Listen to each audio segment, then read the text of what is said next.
flying legs were the photo reconnaissance version of the C.1 PR during the Malayan Emergency.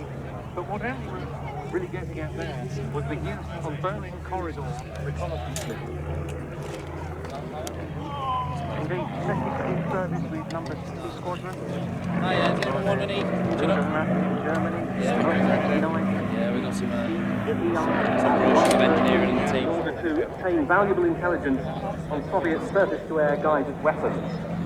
That was the start of a very long-running operation for number 60 Squadron.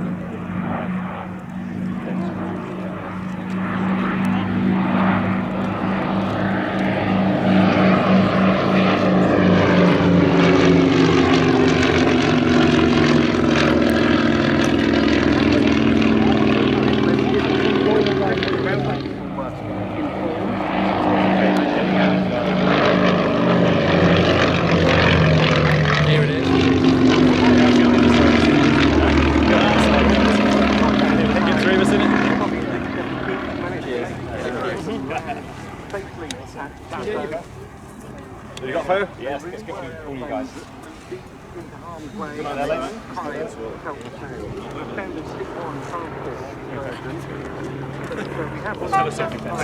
They won't notice. Fabulous, thank you guys. No worries, mate. Absolutely. Yeah, it's leaving there, isn't it?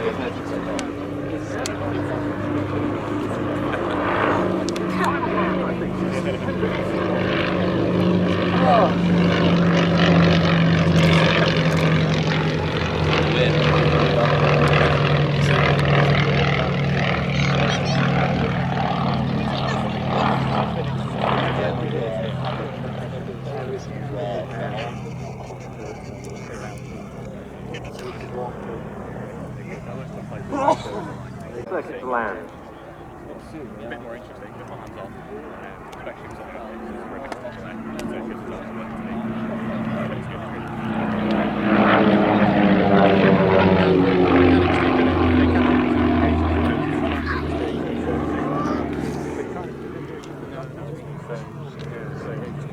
very nice.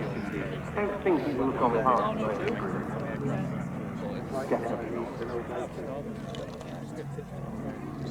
Important aspect of RAF history. Important aspect of RAF history to recall. Indeed, a somewhat unlikely Cold War warrior that played a very important role. Himself in the case, it's not so much the airframe, certainly in the reconnaissance role, high-star role today, the actual sensors. But he's in history. Another one of 60 Squadron pilots once said, I remember being at a darts match at the Gatto Officers' Mess one night against members of the Berlin Air Safety Centre, who were a mixture of American, British, French and Soviet, the four powers who held sway in Berlin. While I was playing against the Russian colonel, he turned to me and asked very slowly if I was visiting on the Pembrokes, then winked.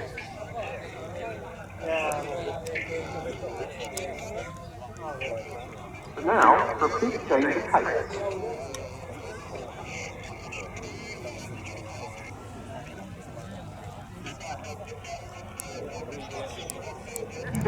He's an instructor on the French Air Force Rafale conversion unit, Squadron de Transformation Rafale 34 Aquitaine, based